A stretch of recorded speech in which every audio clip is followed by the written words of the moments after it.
up, nerds? I'm Tom. I'm Aaron. And we're talking about New Bedford. Aaron, what do we think?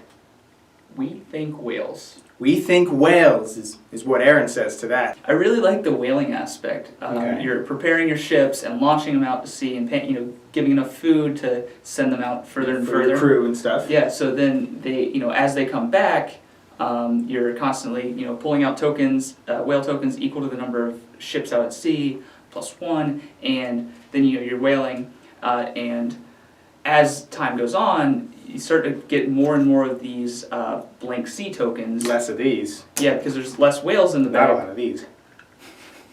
And you start to, it represents the dwindling of the whales because they're being over-harvested from the sea. So it's pretty cool how that works out.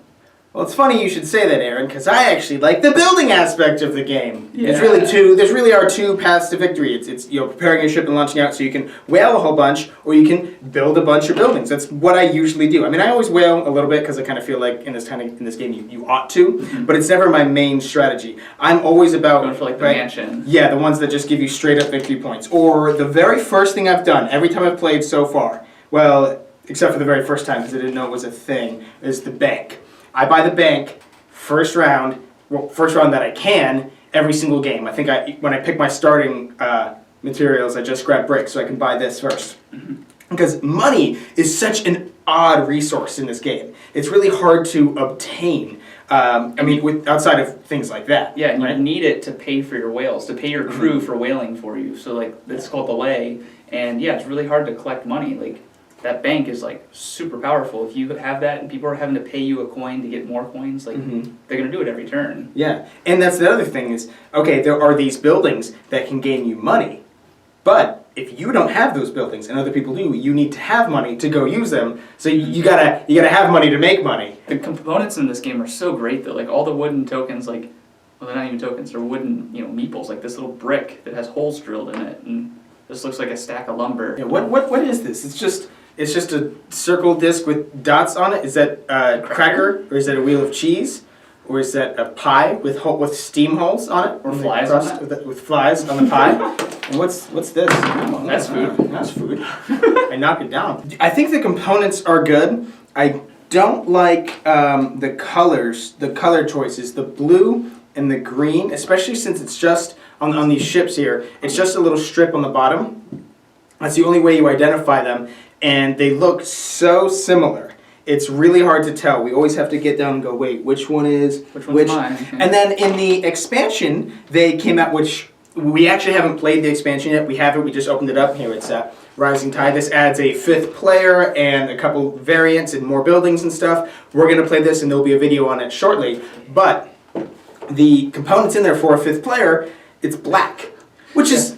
Why? Yeah, it's let's add another dark one so that you guys can't tell which one is which. If you don't have anyone to play this with, there's actually a solo variant where this die comes in play. And on the back of each of the player sheets, there are different captains you can play against. Keep knocking this over. So there's Ahab and Starbuck and these different guys, and they're controlled by the die. And there's a little token that you'll put on here.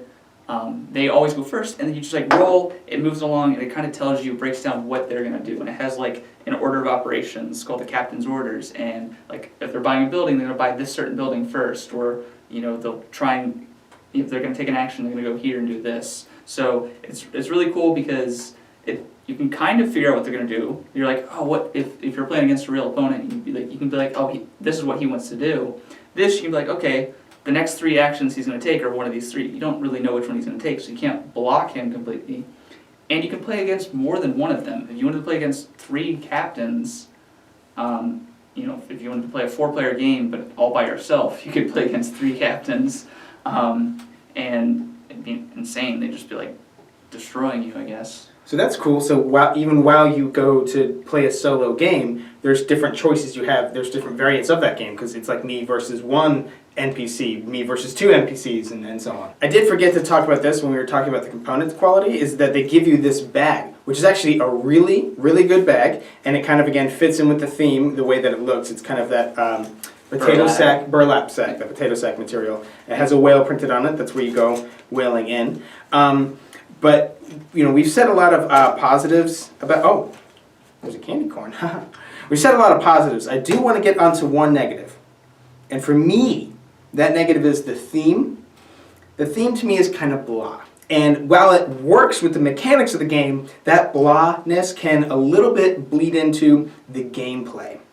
Like, this isn't like an exciting game. Like, whoa, we're going to play this. It's so much fun. It is a lot of fun. I do enjoy the game.